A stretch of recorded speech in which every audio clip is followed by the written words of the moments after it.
Hi everyone, Mike here with you guys once again. Mike the King Bunny here with you guys once again. And I wanted to discuss my thoughts on the situation with Xbox and how they're being perceived right now because it's not good.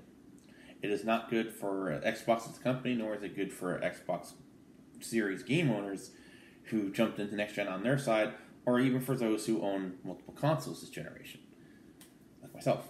So, I wanted to give some solutions to what Microsoft is going through and give them advice on how to turn things around for them because I don't want to see Xbox go away. I don't want Xbox to go third party. I don't want Xbox to leave the console space. But there are going to be some changes they need to make if they're going to survive because they are acting like there's no competition. They're acting like they're not scared of the competition at all. But they have competition and it's kicking their butt once again. The pandemic may have helped Xbox in the short term, especially with Series S sales, because it was the only system you could find last year that played Elden Ring. It really was. Like last year, when I went to a store, the only console I could see was either a Switch. The only consoles I saw was either a Switch or a Series S. Not even a PS4. So if you didn't have a console and you wanted a console, and because you you were interested in Elden Ring, you had to get a Series S. It was your only option. So Xbox is in a good. The pandemic put Xbox in a pretty good place temporarily, especially with the Series S. But now that the supply chain shortages have ended or are ending, now that it's super easy to get the PS5 and the Series X, it's not enough anymore. And now the Series S is causing problems because it's underpowered. So how do you reconcile that? Okay, well, I'm going to give some solutions to what I think Xbox needs to do with Game Pass and their consoles. Okay, here's what overall I think what Xbox needs to do is give more freedom to their developers and their publishers. Give them the time they need to finish their games and allow them to release it how they want. That's the key here. If, for example, one of the problems that Xbox is having is, of course, all their games are being released for Game Pass, all their Microsoft Studios games, whatever, they don't have a lot of them, but the ones they put out, all Game Pass day one. Sounds awesome for us gamers, right? Yeah, but that also means that they lose out on sales, they don't get their money back on these big games. So, Starfield could be the worst selling big Bethesda game because it's exclusive to the Xbox platform, but it will be available on Game Pass day one.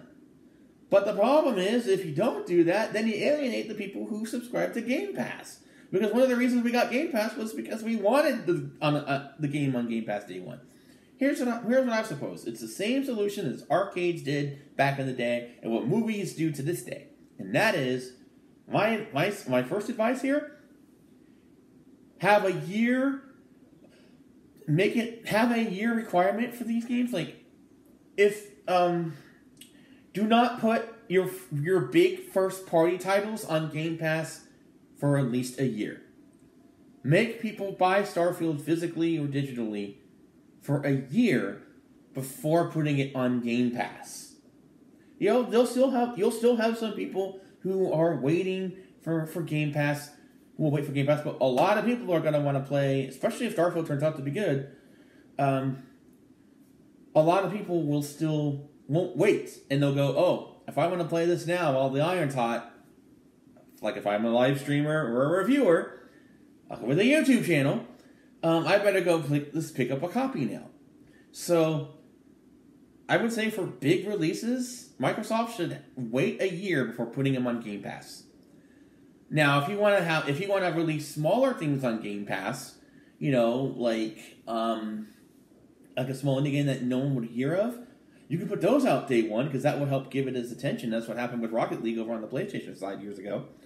But well, yeah. But if it's a big release that everybody is interested in, a year before putting it on Game Pass. That's my advice. That's advice number one. Also, so that's my first advice. I'm trying to think. I had another piece of advice, but then I'm going to go ahead and talk about the. Oh yeah, here's the big one. The one that I am going to harp on. No more. No studios. Microsoft Studios should not force their games on the S if the games don't want to run on it, or the games can't run on it. In other words, don't force people to make their games playable on both consoles. The Series S is a casual device. It should be for people who only play Madden, Call of Duty, Fortnite, the big, yearly releases, or for kids or whatever, just the casual gamer. That's who would be more interested in the S. The core gamer, the one that wants the big releases and plays all the games, all the big titles and the small titles and all of that, they are going to get the X. Most likely if they stay on your platform. Like I do. I have no interest in the S. I'm interested in the X because I like core gaming. I like legit, high fidelity, AAA, all games, stuff like that, I'm not somebody who just plays Call of Duty every year. In fact, I don't even play Call of Duty anymore. Sometimes I revisit the old games, but that's back in their prime. But as far as new games are concerned, I have no interest in Call of Duty, bro. I have no interest in the sports games. They're all a bunch of loot boxy gambling casinos anyway. So the people who like that are the casual gamers. That's who the S should be marketed to. So because the power dynamic is so different, you need two different ecosystems. The S should be for the casual, and the games for that should be like Fortnite, Call of Duty, and Madden.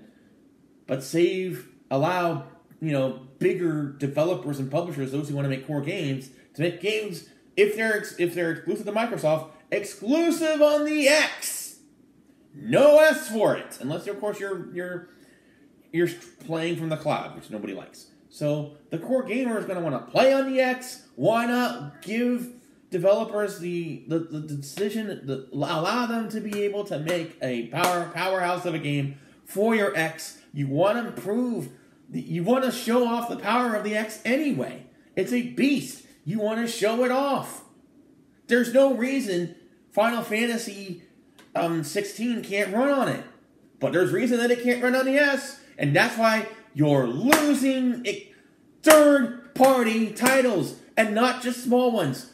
Big third-party titles. Microsoft, you're losing them to your competition. All you got to do to fix that on that issue, get rid of the requirements for the S. Allow developers to decide where they want to make their what they want to make their consoles for. If they want to make a Series X exclusive, let them. If they want to make for both, that's fine. It's on them. They should be allowed to do that. Don't force them to make for both. That's why you don't have Final Fantasy on Xbox at all, and that is a disservice to Xbox players who love that franchise. Yes, you're bleeding big games now. And if Square Enix will have the courage to do that, more third parties could follow suit. You could lose Grand Theft Auto 6. Especially, and the thing is, if you're losing big games like this, because of this requirement, you're going to lose money, and you're going to lose customers, and that's going to give other third parties less incentive to come to your platform. Yeah. So you could be looking at Grand Theft Auto being exclusive to PlayStation on a console for the next generation. Look at that. That is huge.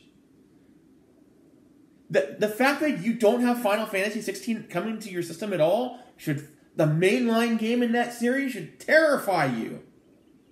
Unless you want out of the console space, which I can kind of see them doing. Microsoft is bigger than Xbox and it has like $1 bazillion. But yeah. Getting rid of that requirement for the S and allow Square Enix to make Final Fantasy 16 just for the X. Problem solved. You would have Final Fantasy 16 on your platform. And that would be great for Xbox gamers. Because the core gamer doesn't care about the S. It's the casuals who like the S. Okay? And that's who the S should be made for. So, that's my big gripe. That's the biggest thing you could do. No more. Don't stop requiring your developers to create for both the X and the S, and allow them to make for whatever console they want. If they want to make an S exclusive or an X exclusive, or if they want to program for both, just let them make the decision. And I guarantee you, your ecosystem will recover quickly. I buy my third-party games on Xbox, and I own both. Now, as for this whole 30 frames a second thing, honestly, I don't get it. The Series X could run it at 60, and the 30S can, and the Series S can run it at 30. I don't see why that's an issue. We have multiple consoles that can run the same game. It's at different power levels. So I don't know why Redfall can't run at 60 on the X only and run at 30 on the S. I don't get it. But I need to comment on it because it's a big deal. I do say the 60 FPS, that the 30 FPS should be left behind entirely. I really believe that. I don't think it's possible anymore, especially for a shooter. I think 30 FPS should be saved for more cinematic, very slow-paced experiences. For games that are fast-paced or have a high skill level, or just need a strong, decent reaction times, like Twitch reaction times and stuff, 60 should be the minimum standard at this point. There's no excuse for 30 FPS when you have a beast of a console under that hood that I know could pull it off.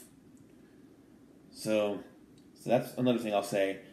I had one more point that I was going to address, but I can't think of it now, and I probably won't. So that's my advice.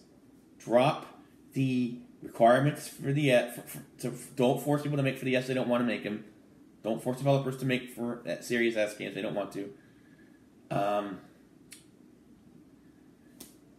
For big titles, do not put them on Game Pass for a year at least. If you want to wait longer, that's fine, but wait a year before putting your big games on Game Pass, because Game Pass subscriptions they're gonna hurt your sales of big titles, and you don't want that. You cannot have that right now.